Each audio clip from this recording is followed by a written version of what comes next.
le plan sioniste pour le Moyen-Orient, partie 2, plan dit Oded-Yinon. La dernière fois, nous en étions restés à la fin de la page 8, donc aujourd'hui, début de la page 9. Voilà, point 8 et maintenant point 9. L'Irak, une fois de plus, n'est pas différent en substance de ses voisins. Bien qu'ici sa majorité soit chiite et la minorité dirigeante sunnite, tandis que 65% de la population n'a pas son mot à dire en politique, une élite de 20% détient le pouvoir. En outre, il y a une grande minorité kurde dans le nord, et sans la fermeté du régime au pouvoir, l'armée et les recettes pétrolières, l'avenir de l'Irak ne serait pas différent de celui du Liban dans le passé ou de la Syrie aujourd'hui. Les germes du conflit interne et de la guerre civile sont déjà apparents aujourd'hui, surtout après l'arrivée de Khomeini au pouvoir en Iran, un dirigeant considéré par les chiites en Irak comme leur leader naturel. Donc je rappelle à ceux qui écoutent la lecture que le livre en question et que le plan en question, ça a été écrit, je crois, début des années 80, donc ça peut dater un petit peu. Point numéro 10. Toutes les principautés du Golfe et l'Arabie saoudite sont bâties sur un délicat château de sable où il n'y a que du pétrole. Au Koweït, les Koweïtiens ne constituent qu'un quart de la population. Au Bahreïn, les chiites sont majoritaires mais privés de pouvoir. Aux Émirats arabes unis, les chiites sont de nouveau la majorité, mais les sunnites sont au pouvoir. Il en va de même pour Oman et le Yémen du Nord. Même dans le Yémen du Sud marxiste, il existe une importante minorité chiite. En Arabie saoudite, la moitié de la population est étrangère, égyptienne et yéménite, mais une minorité saoudienne détient le pouvoir, la famille Saoud. Point numéro 11. La Jordanie est en réalité palestinienne, dirigée par une minorité bédouine transjordanienne, mais la majorité de l'armée et la bureaucratie sont certainement maintenant palestiniennes. En fait, Amman est une ville aussi palestinienne que Naplouse. Tous ces pays ont des armées relativement puissantes, mais il y a un problème là aussi. Aujourd'hui, l'armée syrienne est majoritairement sunnite avec un corps d'officiers alaouites. L'armée irakienne est chiite avec des commandants sunnites. Cela revêt une grande importance sur le long terme et c'est pourquoi il ne sera pas possible de conserver la loyauté de l'armée pendant longtemps, sauf lorsqu'il s'agit du seul dénominateur commun, c'est-à-dire l'hostilité envers Israël.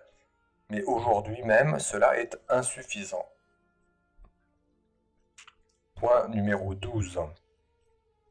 À côté des Arabes divisés, les autres États musulmans partagent une situation similaire. La moitié de la population iranienne est composée d'un groupe de langue perse et l'autre moitié d'un groupe ethniquement turc. La population de la Turquie comprend une majorité musulmane sunnite turque, environ 50%, et deux grandes minorités, 12 millions d'alaouites chiites et 6 millions de Kurdes sunnites. En Afghanistan, 5 millions de chiites constituent un tiers de la population. Dans le Pakistan sunnite, il y a 15 millions de chiites qui mettent en danger l'existence de cet État. Point numéro 13.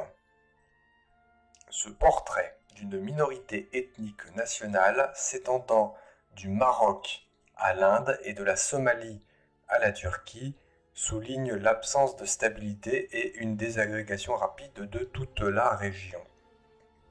Lorsque ce portrait est complété par celui de l'économie, nous remarquons à quel point l'ensemble de la région est construit tel un château de cartes, incapable de résister à ces graves problèmes. Point numéro 14. Dans ce monde vaste et fracturé, il y a une minorité de riches et une immense majorité de pauvres. La plupart des Arabes ont un revenu annuel moyen de 300 $. C'est le cas en Égypte et dans la plupart des pays du Maghreb, à l'exception de la Libye et de l'Irak. Le Liban est déchiré et son économie tombe en lambeaux. C'est un État dans lequel il n'y a pas de pouvoir centralisé, mais seulement 5 autorités de facto, à savoir les chrétiens dans le nord, appuyés par les Syriens et sous la domination du clan Frangé. À l'est également une zone de conquête syrienne directe. Dans le centre, une enclave chrétienne contrôlée par les phalangistes. Dans le sud et jusqu'à la rivière Litanie, une région majoritairement palestinienne contrôlée par l'OLP, c'est-à-dire l'Organisation de Libération de la Palestine. Et enfin, l'État chrétien du Major Haddad, peuplé aussi d'un demi-million de chiites. La Syrie est dans une situation encore plus grave que le Liban, et même l'aide qu'elle obtiendra à l'avenir suite à l'unification avec la Libye ne sera pas suffisante pour traiter les problèmes fondamentaux de son existence et du maintien d'une grande armée. L'Égypte, quant à elle, est dans la pire des situations. Des millions d'Égyptiens sont au bord de la famine. La moitié de la population active est au chômage et le logement est rare dans cette région, la plus densément peuplée au monde. À l'exception de l'armée, aucun ministère ne fonctionne efficacement et l'État est en situation de faillite permanente et dépend entièrement de l'aide étrangère américaine accordée depuis la paix. A priori, c'est la paix avec Israël dont il est question. Suite à la guerre, peut-être des 6 jours. Alors, point numéro 15. Dans les pays du Golfe, l'Arabie Saoudite, la Libye et l'Égypte, il y a la plus grande concentration d'argent et de pétrole dans le monde, mais ceux qui en profitent sont de minuscules élites qui manquent du soutien d'une large base populaire et de confiance en soi, quelque chose qu'aucune armée ne peut garantir. L'armée saoudienne, avec tout son équipement, ne peut défendre le régime contre des dangers réels à l'intérieur du pays ou à l'étranger. Et ce qui s'est passé à la Mecque en 1980 n'est qu'un exemple. Une situation sombre et très houleuse entoure Israël et crée des défis pour elle, des problèmes, des risques, mais aussi des opportunités de grande envergure pour la première fois depuis 1967. Il est probable que les occasions manquées à l'époque deviendront réalisables dans les années 80 dans une certaine mesure et dans des dimensions que nous ne pouvons même pas imaginer aujourd'hui.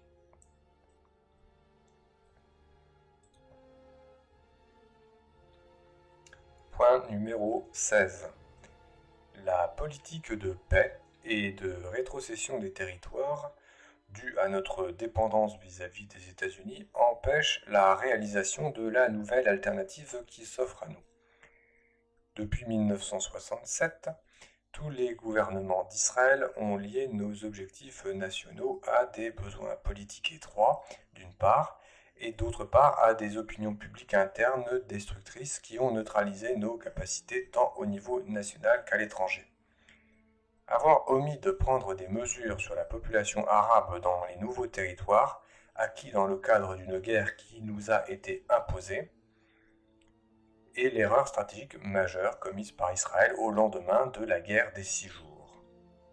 Nous aurions pu nous épargner tous les conflits amers et dangereux depuis lors si nous avions donné la Jordanie aux Palestiniens qui vivent à l'ouest du Jourdain.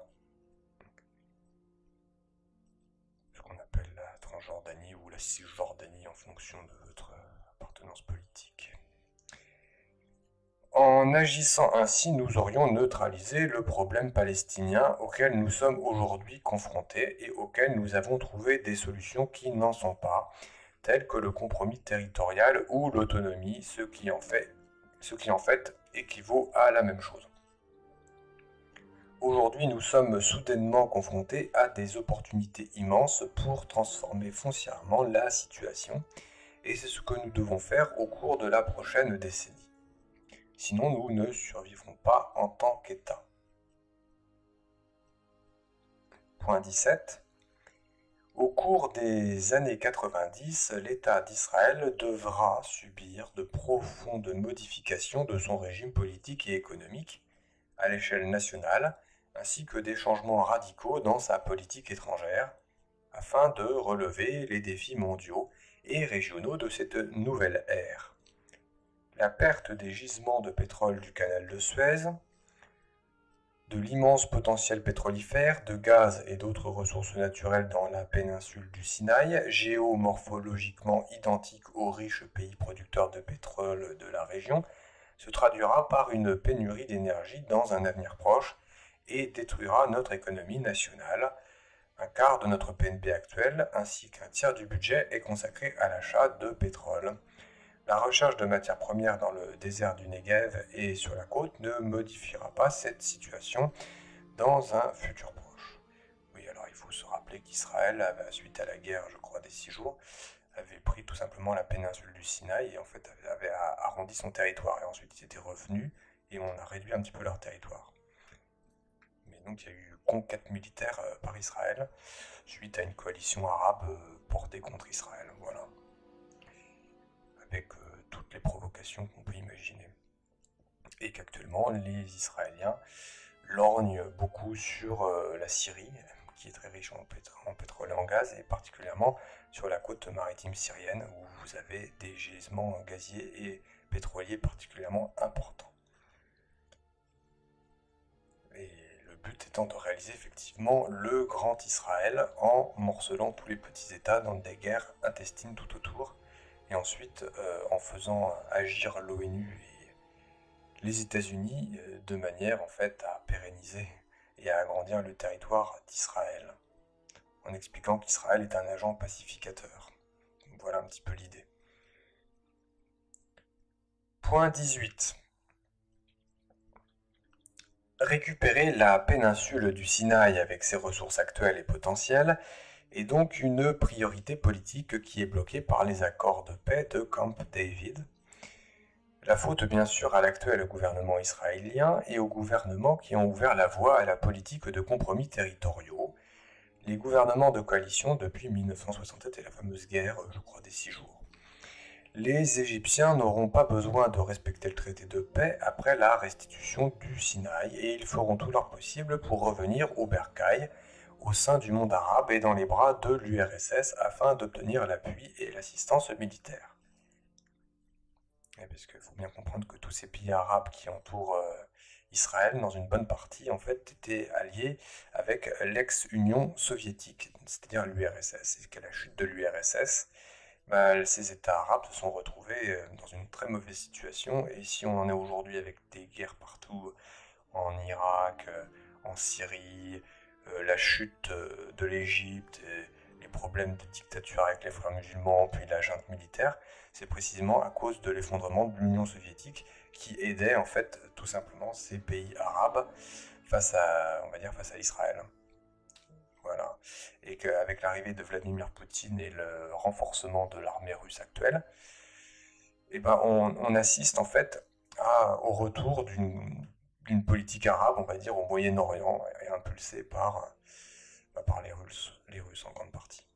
Et c'est pour ça que ça fait tellement peur, c'est pour ça que Poutine et la Russie font tellement peur en fait aux Israéliens, et qu'ils expliquent que Poutine et la Russie sont le prolongement de l'Union soviétique, et que c'est le fameux Gog et Magog de la bataille de l'Armageddon. Il suffit d'écouter les rabbins juifs pour le voir. Je mettrai ça dans une autre vidéo. Alors, je continue la lecture. L'aide américaine est garantie seulement pour une courte durée car les conditions de la paix et l'affaiblissement des États-Unis tant au niveau national qu'à l'international entraîneront une diminution de l'aide. Sans le pétrole et les revenus qui en découlent, avec les énormes dépenses actuelles, nous ne passerons pas 1982 dans les conditions présentes et nous devrons agir pour ramener la situation au statu quo qui existait au Sinaï avant la visite de Sadat et le regrettable accord de paix signé avec lui en mars 1979. comprendre que l'auteur de ce plan, enfin le fameux Oded Zinon qui rapporte ce plan, vous explique que Israël se doit de reconquérir tout simplement le Sinaï, c'est-à-dire voilà, donc une partie de l'Égypte, on va dire. Point numéro 19. Deux voies principales s'offrent à Israël pour réaliser cet objectif, l'une directe et l'autre indirecte. L'option directe est la moins réaliste en raison de la nature du régime et du gouvernement en Israël, mais aussi de la sagesse de Sadat qui a obtenu notre retrait du Sinaï, ce qui a été, à côté de la guerre de 1973, c'est la fameuse guerre du Kippour, son principal exploit depuis qu'il a pris le pouvoir. Israël ne rompra pas unilatéralement le traité, ni aujourd'hui, ni en 1982, à moins d'être contraint économiquement et politiquement, et que l'Égypte fournit à Israël le prétexte pour reprendre possession du Sinaï pour la 4e fois de notre courte histoire. Ce qui reste donc, c'est l'option indirecte, à savoir la situation économique en Égypte et la nature du régime et sa politique pan-arabe entraîneront une situation après avril 1982 dans laquelle Israël sera forcé d'agir directement ou indirectement afin de reprendre le contrôle du Sinaï en tant que réserve d'énergie stratégique et économique à long terme. L'Égypte ne constitue pas un problème militaire stratégique en raison de ses conflits internes et elle pourrait être ramenée à sa situation de guerre post-1967 en pas plus d'une journée.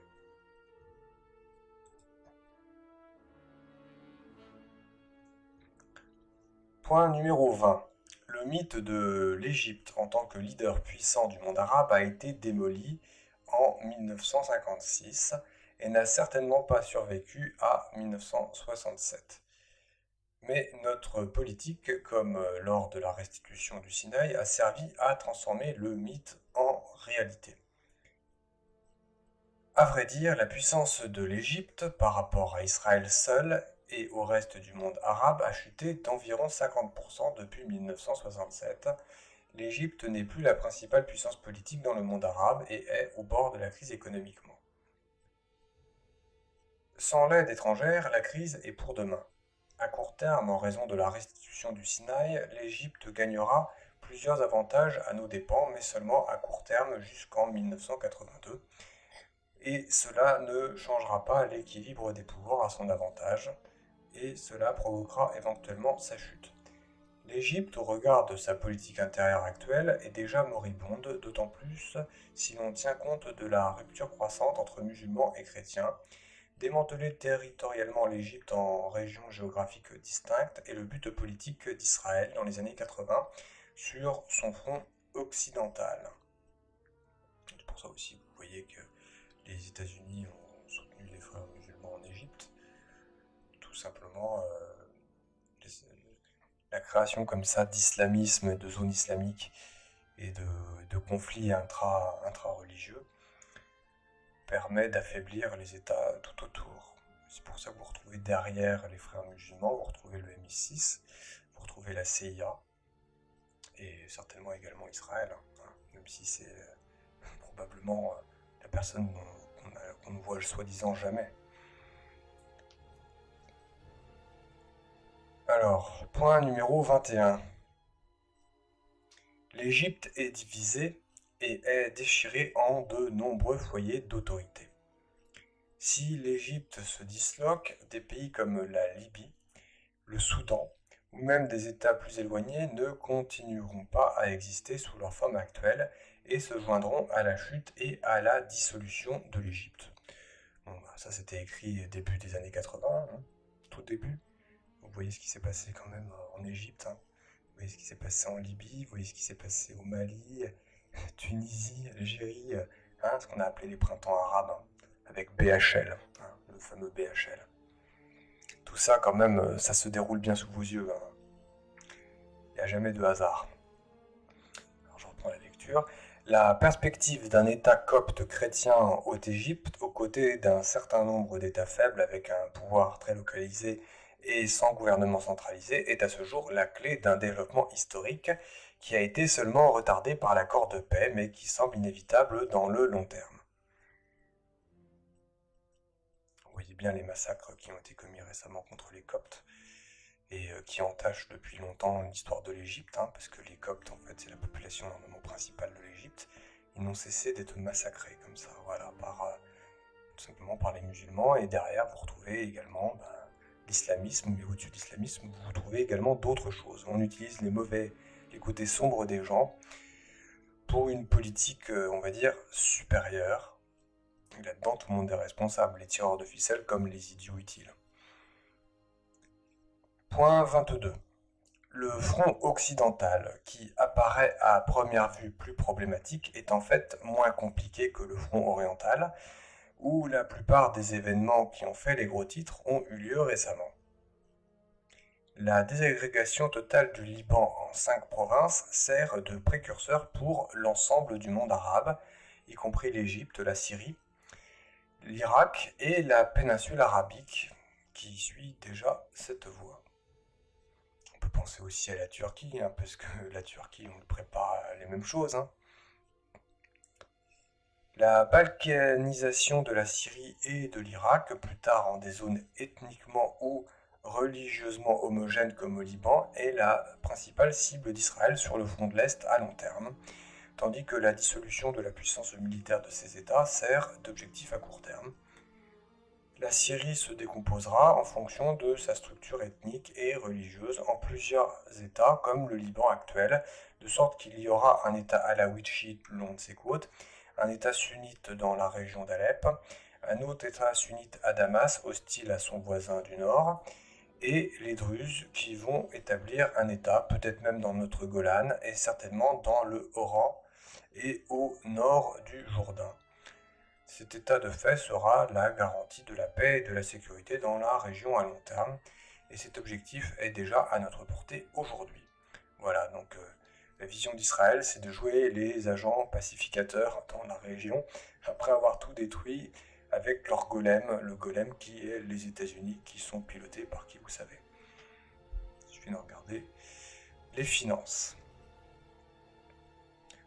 À titre d'exemple, amusant ou désolant comme vous voulez, alors aujourd'hui nous sommes le 14 avril 2017, les États-Unis ont lancé une bombe, je crois, en Afghanistan, sur des anciennes grottes djihadistes, moudjahidines ou quelque chose comme ça, des grottes construites par la CIA dans les années 80 pour aider donc ces fameux fondamentalistes à lutter contre l'invasion soviétique. Et donc les États-Unis ont détruit là les grottes qu'ils avaient construites pour ces fondamentalistes en utilisant une bombe qui fait 10 000 tonnes, qui s'appelle la bombe qu'ils ont appelée la mère de toutes les bombes. Sympathique, ça c'est son nom pour tout le monde. Ensuite, elle a un autre nom, on va dire, plus technique. Et sinon, en abrégé, ça s'écrit Moab, M-O-A-B. Vous savez, c'est le nom d'un peuple de l'Ancien Testament qui s'en prenait continuellement à Israël, la mère de toutes les bombes. C'est-à-dire qu'on a balancé la bombe Moab sur des populations, on va dire, en Afghanistan.